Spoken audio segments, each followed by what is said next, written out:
हर हर महादेव, श्री शिवाय नमस्तुभ्यम। Rashmita stylish channel में आप सबका बहुत बहुत स्वागत है। हिंदू धर्म के अंतर्गत एकादशी व्रत को बहुत ही पवित्र और महत्वपूर्ण माना जाता है। भाद्रपद महीने में कृष्ण पक्ष को आने वाली एकादशी को अजय एकादशी के नाम से जाना जाता है। वर्ष 2023 में अजय एकादशी 10 सितंबर रविवार के दिन मनाई जाएगी। एकादशी को भगवान विष्णु जी की पूजा अर्चना का प्रावधान है। एकादशी व्रत रखने से संपूर्ण मनोकामनाएं पूर्ण होती हैं। जो व्यक्ति एकादशी के दिन भगवान विष्णु की सच्चे दिल से पूजा अर्चना करते हैं, भगवान उसे मनचाही वस्तु प्रदान करते हैं। तो आप सबको एकादशी की पूजन कैसे करना है वो आप सबको स्क्रीन पर मैं दिखाती जा रही हूँ पूजा करके। साथ पूजा देखते हुए व्रत की कथा भी आप सबको सुना देती हूँ, क्योंकि व्रत कथा के बिना पूजन आप सबका अधूरा माना जाता है। तो आपको पूजन कैसे करना है वो भी देखते जाइए और कथा भी सुनते जाइए। तो कथा सुनने से पहले आप सब पहली बार मेरे चैनल पर आए हैं, चैनल को आज तक आपने पहली बार आकर के देखा बस है वीडियो को, तो चैनल को सब्सक्राइब कर दीजिए, वीडियो लाइक करें, कमेंट बॉक्स में जाकर के हर हर महादेव या श्री शिवाय नमस्तुभ्यम या जय श्री कृष्ण जो आप लिखना चाहें, जिनको आप पूजन करते हैं, तो वीडियो देखने के बाद उनका नाम अवश्य लिखें। साथ ही साथ आप मुझे इंस्टा पे फॉलो कर सकते हैं। इंस्टा की आईडी स्क्रीन पर मेंशन में कर दूंगी, क्योंकि वहाँ पर आप सबको प्रतिदिन के उपाय मिश्रा जी के जो कि नए नए उपाय लेकर के आते हैं शिव पुराण की कथा से, तो उनके उपाय आप सबको वहाँ पर मिल जाएंगे। तो चलिए कथा स्टार्ट करने से पहले बोल देते हैं, ओम नमो भगवते वासुदेवाय नमः। श्रीमन्नारायण नारायण हरे हरे। पौराणिक काल में भगवान श्री राम के वंश में अयोध्या नगरी में चक्रवर्ती राजा हरिश्चंद्र नाम के एक राजा थे। राजा अपनी सत्यनिष्ठा ईमानदारी के लिए बहुत ही ज्यादा प्रसिद्ध थे। एक देवताओं ने उनकी परीक्षा लेने की योजना बनाई। राजा ने स्वप्न में देखा कि उन्होंने अपना राज्य ऋषि विश्वामित्र को दान दिया। प्रातःकाल विश्वामित्र सचमुच उनके द्वार पर आ गए। बोले, तुमने स्वप्न में मुझे अपना राज्य दान में दे दिया है। राजा ने एक गंभीर प्रतिज्ञा का पालन करते हुए पूरा राज्य विश्वामित्र को सौंप दिया। दान दक्षिणा देने के लिए राजा हरिश्चंद्र को अपने पूर्व जन्मों के कर्मों के फल के कारण अपनी पत्नी, पुत्र, स्वयं को भी बेचना पड़ा।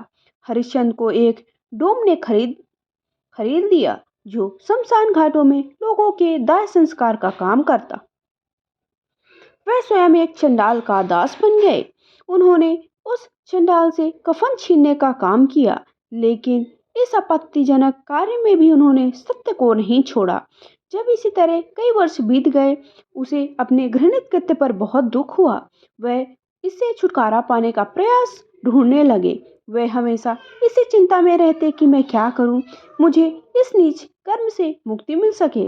एक समय की बात है, वह इस चिंता में बैठे ही थे कि गौतम ऋषि उसके पास पहुंचे। हरिश्चंद्र ने उन्हें प्रणाम किया, अपनी दुख भरी कहानी सुनाने लगे। राजा हरिश्चंद्र की दुख भरी कहानी सुनकर महर्षि गौतम भी बहुत दुखी हुए। राजा से बोले, हे राजन, भादो मास के कृष्ण पक्ष की एकादशी का नाम अजय है। तुम विधि पूर्वक उस एकादशी का व्रत करो, रात्रि को जागरण करो, तुम्हारे सारे पाप नष्ट हो जाएंगे। इतना कहकर महर्षि गौतम अंतर्ध्यान हो गए। जब अजा नाम की एकादशी आई तो राजा हरिश्चंद्र ने महर्षि की सलाह के अनुसार विधि पूर्वक व्रत और जागरण किया।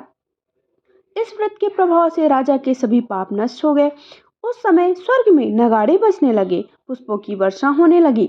उन्होंने ब्रह्मा, विष्णु, महेश और देवेंद्र आदि देवताओं को अपने सामने खड़ा पाया। उन्होंने अपने मृत पुत्र को जीवित और पत्नी को राशि वस्त्रों में आभूषणों सुसज्जित पाया। व्रत के प्रभाव से राजा को अपना राज्य पुनः प्राप्त हो गया। दरअसल यह सब एक ऋषि ने राजा की परीक्षा लेने के लिए किया था, लेकिन अजय एकादशी के व्रत के प्रभाव से ऋषि द्वारा रची गई सारी माया समाप्त हो गई। अंत में हरिश्चंद्र अपना परिवार सहित स्वर्ग चले गए। जो मनुष्य नियमित रूप से इस व्रत को करते हैं, रात्रि में जागरण करते हैं, उनके सभी पाप नष्ट हो जाते हैं और अंत में उन्हें स्वर्ग की प्राप्ति होती है। इस एकादशी व्रत की कथा सुनने मात्र से अश्वमेध यज्ञ का फल प्राप्त होता है। इस तरह से मैंने आपको अजय एकादशी की व्रत कथा कह सुनाई है। अगर आपने वीडियो पसंद आए तो बोलिए ओम नमो भगवते वासुदेवाय नमः। आजा एकादशी के दिन भगवान ऋषिकेश की पूजा करते हैं। इस व्रत को करने से सभी पाप नष्ट होकर व्यक्ति को अश्वमेघ यज्ञों के समान पुण्य फल की प्राप्ति होती है। यह व्रत रविवार के दिन है। रवि पुष्य योग में बहुत ही खास योग पर यह व्रत रखा जा रहा है। अजय एकादशी का व्रत भाद्रपद मास के कृष्ण पक्ष की एकादशी तिथि को रखा जाता है, जो कि भगवान श्री हरि विष्णु या फिर भगवान ऋषिकेश की पूजा करते हैं और नियम पूर्वक व्रत करना चाहिए। धन्यवाद।